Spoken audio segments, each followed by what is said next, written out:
Hi everyone, welcome to Cooking with Roy again. Tonight I'm going to make some cornbread, and to start out with, this is I believe it's a 10-inch cast iron skillet. It's one that I've had for years. My grandmother gave it to me when I first moved out of my home when I was 18, and it has been burned in her fire, and then ever since I have maintained it by periodically when I clean my oven with the self-clean option, I usually add some shortening into it and burn it out again. So it's very well burned, as a very well used skillet, and it has been in the oven for just a few minutes just because I want to make sure that I get everything coated really well. And to start with, all I'm doing is I'm taking shortening. Now you can use butter, you can use lard, but this is just vegetable shortening, Crisco. And you want to take several teaspoons, and now this is not a low-fat dish, so if you're looking for healthy, I'm sorry, but this is a recipe that's the way my mother made cornbread when I was growing up, and it's the way I was taught to make cornbread. So I'm going to follow her guidelines, and because it always works out great when she does it. Mama always makes things better. I don't know what it is, but she always has the touch, even when I don't.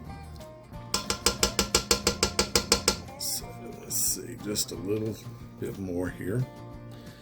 And then I'm gonna stick this back in the oven and let it continue to work while we prepare the mixture for the cornmeal.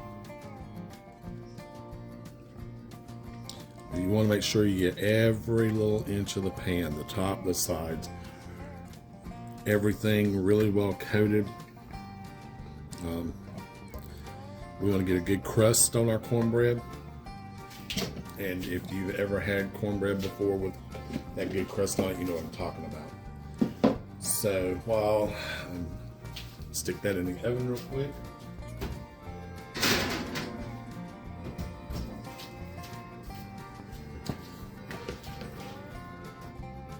Okay, so to start with, I have measured out 2 cups of cornmeal, and this is just plain cornmeal that you buy off the shelf. Now you can use yellow cornmeal, you can use any kind of cornmeal you want to, but it's best if you get the kind that is self-rising, because it has those things already in it.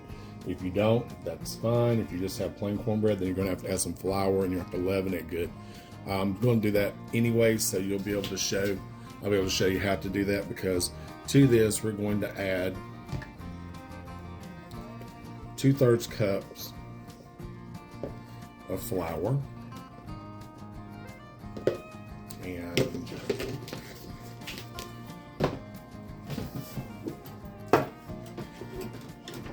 next we're going to add in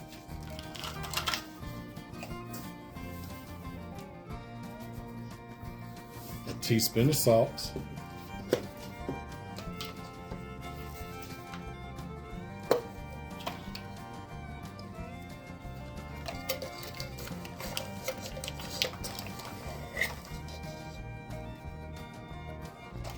and about a teaspoon of baking powder. It's about all that's left in this one, so I think I'm just going to go ahead and take that little bit out there. Okay, and you want to whisk all this together. You can sift it if you want to, but with it being cornbread, you're going to have a hard time getting it all through a sieve, so it's just best to take a wire whisk and mix it all together. And then I'm going to eyeball this, because I've been doing it for a long time, but you want about a 1/2 cup of vegetable shortening in here.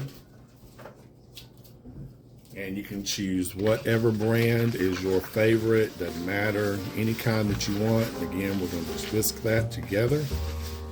And yeah, you get a little happy sometimes when everything kind of jumps out of the bowl on you. Okay, and then I'm just going to begin adding. The recipe calls for 3 cups of warm water. Warm water being, it's warm to the touch, not hot. So if you feel it and it feels warm, it's a little warmer than your body temperature, feels warmer to you than you are, That's what you're looking for. About 105 degrees, 110 degrees would be max. And the recipe calls for 3 cups, but I am just going to eyeball it to the consistency that I like my cornmeal to be when I'm doing this, because I don't want to have a big lumpy mess when I get in here, or it to be too runny, because then it takes longer to cook, and you got to add more meal, or you got to add more flour, and it's just too hard to go back and adjust the recipe. But you just want to stir all this together really good. I recommend a wire whisk for this, and I think we're going to need a little bit more water than what is there, because you want it to be kind of soupy. You don't want it to be real soupy, but you want it to be kind of soupy. About the consistency of a pancake batter. And I'll just stir it all together. We're about there, I think. This is exactly what I'm looking for. It's not real loose, but it's not real runny.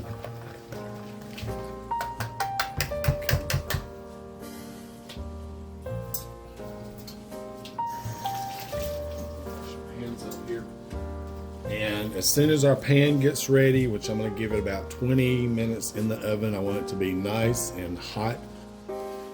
So I just took the heated pan out of the oven. It's very hot.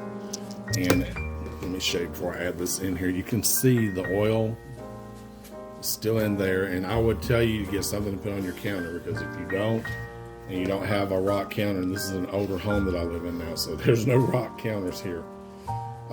You're going to have issues, but this is the sound you're wanting to hear, and you're going to see it begin to cook right away. You want that nice hot oil, and this is just the consistency of about a pancake batter, I guess is what you would say. A little bit better, but I always make my batter and then I let it sit for a bit before I do anything with it. It's like that little, well, maybe it was on my spatula. In any case, once you do this, it's automatically going to start cooking. So I'm going to go ahead and throw this in a 350 degree preheated oven, and you're going to want to let this cook for about 30 minutes. 30 to 35 minutes. I'm doing 350. You can do higher if you want to and cook it for a shorter amount of time. I just like for it to get really nice inside, so that's why I use the 350 degree oven, and it's going to make a nice crust, and you'll see the end result just a little bit. So our cornbread just came out of the oven, and it's very hot. So let me see if I can cut a slice out real quick. So you can kind of see what it looks like here in the hand.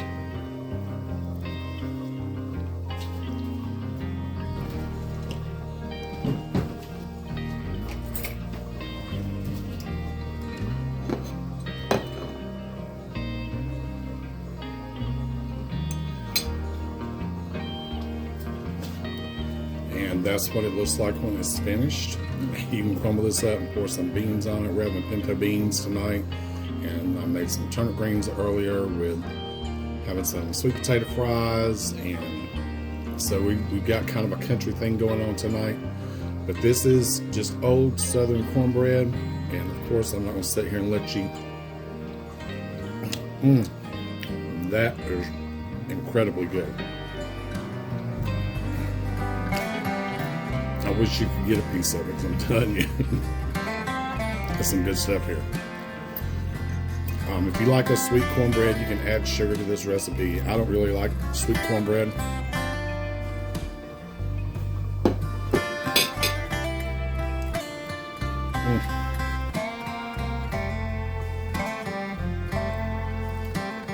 gonna have to stop or I'm gonna ruin my supper. But anyways, this is how you make skillet cornbread the old-fashioned way. And I hope that you enjoyed this video, and like and subscribe and look at any of the other videos that I have. And if you have any suggestions or comments on what you want to see, please let me know so that I can create the kind of content you want to see. It's my pleasure showing you how to do this today, and I look forward to you coming back again. Cooking with Roy. Take care.